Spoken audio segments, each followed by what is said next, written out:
Welcome to Energy Stew. This is Peter Roth, your host, and I'd like to ask you, have you gotten to Middle Earth yet? After all the shows we've done about it, I would think that you'd be raring to go, and it's hard to get to. We'll talk a little bit about that during the show, but some of us might get there. And we're going to talk with a man who has been there, so that's the place to start. And I'm so glad he's back on Energy Stew again. Lowell Johnson. Lowell, welcome back to Energy Stew. Thank you for having me back again, Peter. Your listeners should know that before Peter and I usually hit the record button, there's some dialogue that we have at the levels that we expect, and they always seem to get longer. So knowing that we had really started this like 55 minutes ago and just hit the record button, there was a lot of material that we covered, and out of that came some commonalities that we were supposed to talk about and kind of get in, and some crystals that you have in your possession that you have a new perspective of, that came out of a totally different conversation. So Right. And you're there's an expert about plenty for those. us. Yeah. I was taken by them, Peter, and that's how I found out about them. Back when I didn't understand what Andaras were, I was looking for a gift a few years ago for a friend. She was a Reiki healer. She liked the color green, and so I went to eBay to see what I could find. And the very first thing I found was called an Emerald Shift Andara. And if you read through all of what it could do, this was a remarkable thing. I'd never heard of them before. It was discounted. I had no frame of reference. So when I ended up getting it, and a week or so later when it arrived, I'd open it up. And to me, it looked like a really pretty piece of glass. I couldn't feel any energy change, but I hadn't really developed that yet then. What Shannon could do, however, is I envied the fact that she could hold the crystal and she could tell me its energy signatures in great detail.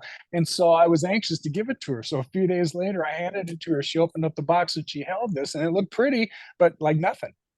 Well, neither one of us really thought any more of it because we hadn't had any experience with one of these. So maybe it was that we didn't understand it or just need to be around it some more. But after a few days, I was get this unsettling feeling that this wasn't what it claimed it to be. And when I started to do a little bit of research on Andaras, you saw the phrase slag glass coming up in some descriptions, people that thought that they bought these and only bought pretty glass. The only way you can really tell is you'll feel the energetic difference in an Andara, which now you understand when you held those pieces you have, what that feels like, Yes. as opposed to a piece of just pretty glass. They're totally different. And so when I found out that I'd been taken, oh, I'm like a freaking dog with a bone. That's when I started to do all the research I could on where they came from, who's been associated with them. I have 7 pages on my website dedicated to just what I'd learned about Andaras so that people could avoid making the same mistake I made. There are authentic Andaras out there. You just have to know where to look for them. And when you do, I still stand by, regardless of what crystal it is, the best way to find them is to go to a place where you can actually see them and interact with them because they'll call to you. It's hard to buy them online and not be taken. And so, that's enough about that story. But Well, I have a deep affection. mine were sent to me from the Mount Shasta area, and by a woman who owns a ranch out there who had them on her ranch. Oh yeah, well you showed me what they were. The Yes. the, the 2 dark ones, they could be obsidian because there's a whole mountain of obsidian out there in the Shasta area. But those other 2 that you have, I saw those as one was a seafoam green Andara and the other one was Right. champagne, and those are extraordinary. I get chills just thinking about what I just saw. And you did not have small pieces. That one was a pretty good chunk of Yeah. crystal. Yeah. So I'm excited, and I know that they are powerful. I've had them for many years, and I've been enjoying living with them. So it's, it's. I'm so glad that you know a lot about it, so we can talk. Because I've always known the quality of them. I just didn't know the exact history that you know. Yeah, I can go off for a while on Andaras and my appreciation for them and what is available and how to, find whether you're going to be taken by one or not. There's only one source that I know of where I can guarantee you're going to find Andaras that are authentic. It's Mickey Magic. Go to mickeymagic.com. Mickey had a relationship with the woman whose property this was found on for at least 20 years. He helped her distribute them all over the world. What he has in his inventory came directly from her It might. property. I think that I might have spoken to her 25 years ago, Not surprised. and recommended that she go look for these on her property because she didn't know it then. And then she found them, and that's when she might have met Mickey Magic and went Oh to. no, there are pages of how they came to it and how she found the first one. Well, this is The what she first told one, me anyway. So yeah. maybe she was just, being We'll nice to cover me that about another it. day because it's going to Right. take a little longer than Yeah, an right, hour right. to cover But Lady I Destry's was so story. excited that I was involved with that. Good. So anyway, now, let's talk about what we came here for was your experiences and what you know, because so many people want to know more and more and more and more about Middle Earth because for most people it's a brand new subject matter, and yet it's, as you and I know, it's thousands of years old or hundreds of millions of years old or whatever. But what the world could be like down there, and what it all means. Um, I know that a friend of mine recently who follows Bashar said that Bashar says yes, it exists, but it only exists other dimensionally. And so when we say the Earth is hollow, is it hollow third dimensionally? I mean, is it hollow third dimensionally, or is it not hollow third dimensionally, but other dimensionally it's hollow? Those are all your 3D mind trying to make sense of I things that right. That's we're why I'm really not asking you. ready. But Yeah. yes, the truth of how I understand it is they exist in the fourth dimension, which is totally around us. We just don't vibrate. I shouldn't say that. Most of the collective doesn't vibrate at the level to be able to recognize those things. Um, Inner Earth has representations through 7 dimensions. It was that when it was first created. So it supports a host of dimensions on the planet that, we're all evolving into. If you're paying attention to the scorecard on what's going on Earth right now and our awareness of different dimensions that are here present, those of us that are aware of it have we're not in the ascension process no longer. We've ascended. And so I like to talk about it as though we're dimension straddling. I got 1 foot in the next dimension, been there, know what to expect. I can see where it's going, but we're still in this density here.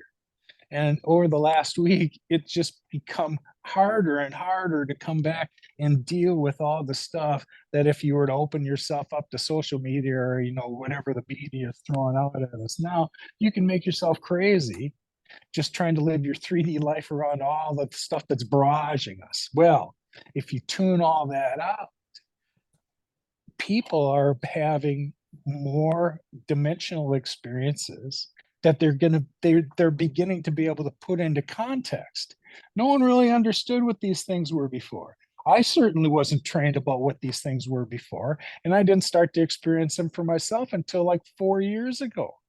But since then, as I've allowed these experiences to just kind of come into my field and take them for what they're worth, there's just more that has opened up. And where I think I have a command of where we're going, we're just scratching the surface on what's about to happen. The idea that there is inner earth, and I visited Telos. It took me a while to get past how extraordinary that was, but that was just a setup to understand that Telos is just one of those locations in inner earth. According to what we think we know, there's 120 of those throughout the planet, and they're all in strategic places, and they all communicate with one another. And we think of things in very Terran terms and how we're going to get from here by crawling over the surface. They don't think that way. Their ability to move around dimensionally is one thing. And then when we start to talk about things that David and Wallace and I have discussions about, off Terran, it seems like we've been kind of emissaries and almost in the middle. My contact has been with beings that have been here for a lot longer than we have, that are, dimensional beings in different, light body form, but they're here evolving just like the rest of us. There was a thought associated with that kind of went out the window, but I'm so excited to talk about this at this depth of dimensionality, because humans are rising to a higher dimensional form, and we will be more in crystal body than in carbon body in the future, and so that's a more of an other dimensional fluid. It's a context. It's a plasmic context. Um, that's a good way to put it. What needs to be placed in us, at a cellular level to prepare this vessel that we ride around in.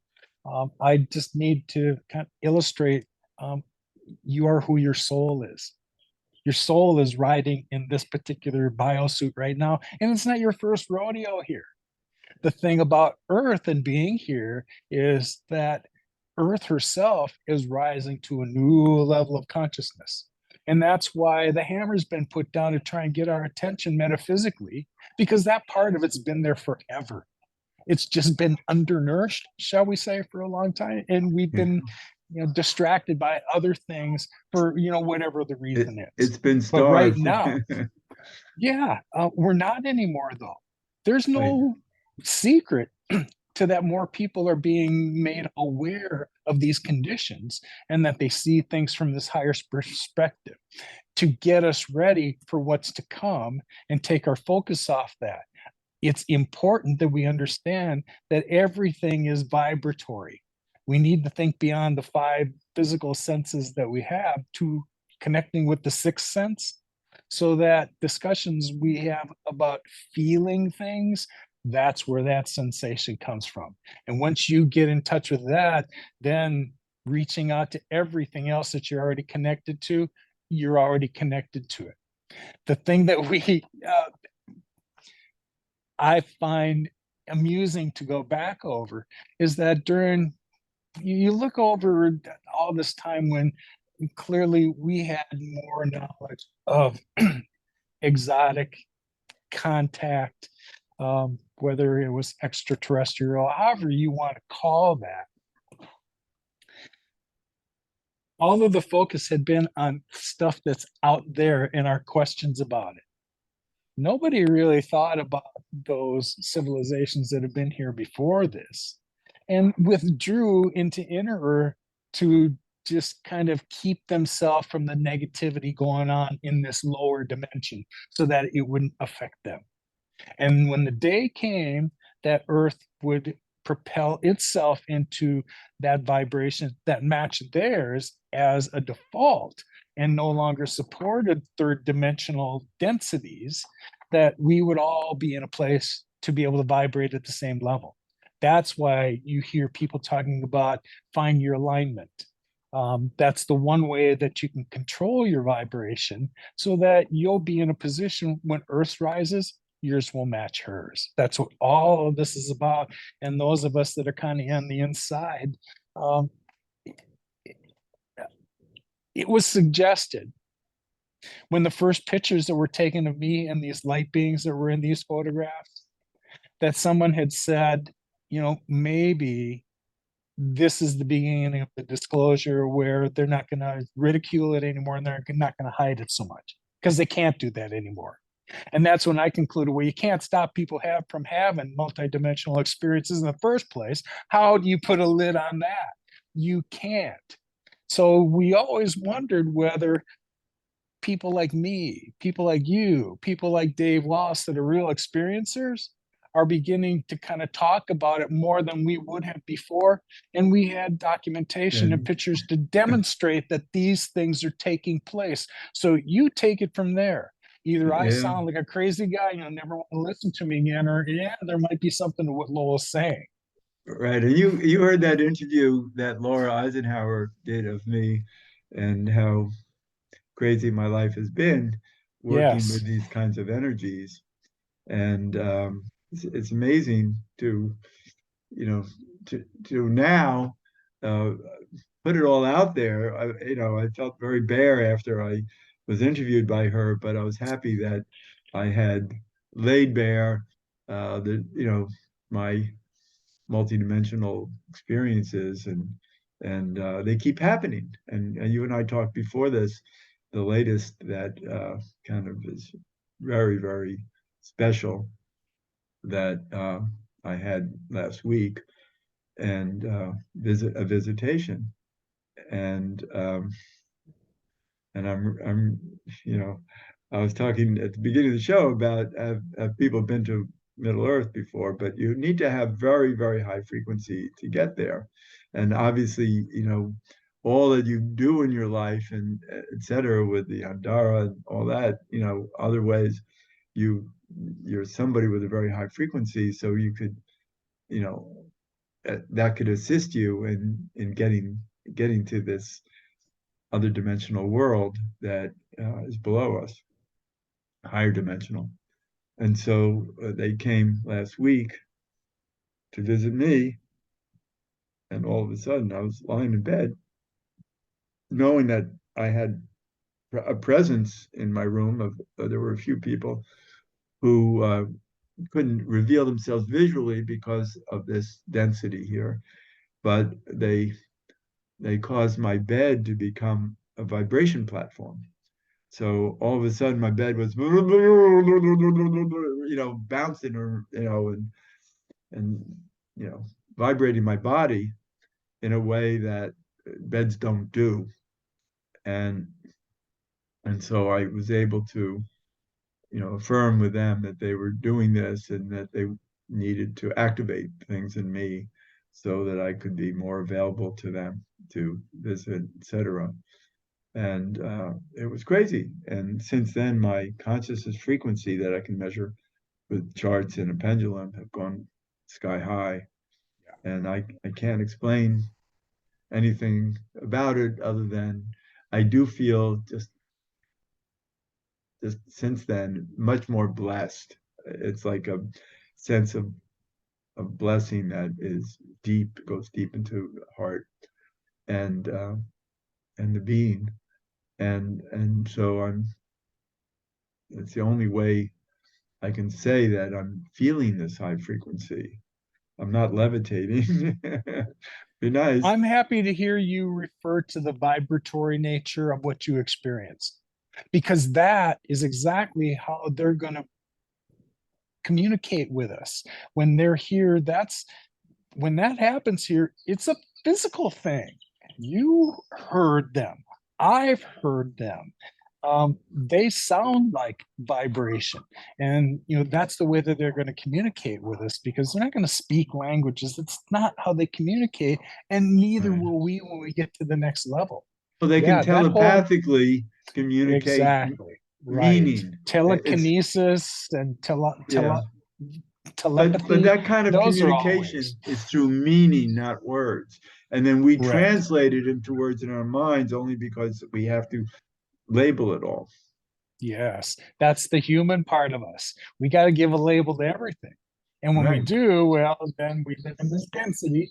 So there's got to be a good and a bad part to it. But that's what we signed up to do here. That's how we assist the universe in evolving. We've set ourselves back here to learn lessons on its behalf. Our soul contracts, when we came back into this particular incarnation, I know I choose lessons, and they weren't all great ones. I had to learn context so I could learn the good and the bad, and that's what I bring back to source when I'm done. Do you either sign up for some more lessons or no, done with that. Time to ascend a little bit. Well, the time for us here on the planet for us to just stay in this third density, there's a finite amount of that time left because Earth is on her way, regardless of what humanity is doing with their vibration, her vibration is going to rise. And all of this information that's been put in our path is a method for you to kind of get it before it's upon us and you really don't know what's going on, but you sense that something is. That's why we're here to assist. I wouldn't have done this after being in the hospitality business for nearly 40 years. This is the topic I'm going to talk about when I'm done. I'm compelled to do it because I know the truth of all the stuff that's going on around us. And it's about to snap. It's going to change soon. And you don't have to look any further than the solar influences that are coming to the planet. Here is the mechanism by how that consciousness is being risen and the things that are affecting her. The results right now with the energies we're getting are tsunamis and earthquakes and volcanic activity. Look at all of that. That has been elevated to highest levels that we've ever been able to, I don't know, reflect upon. God knows if scientists really had a way of measuring them for so long. But I take to there's a lot that resonates with me from science that helps me understand the metaphysical parts of the things that are going on with us. And so, really, that's the part that helped me bring it into kind of physicality here to understand what the hell is going on.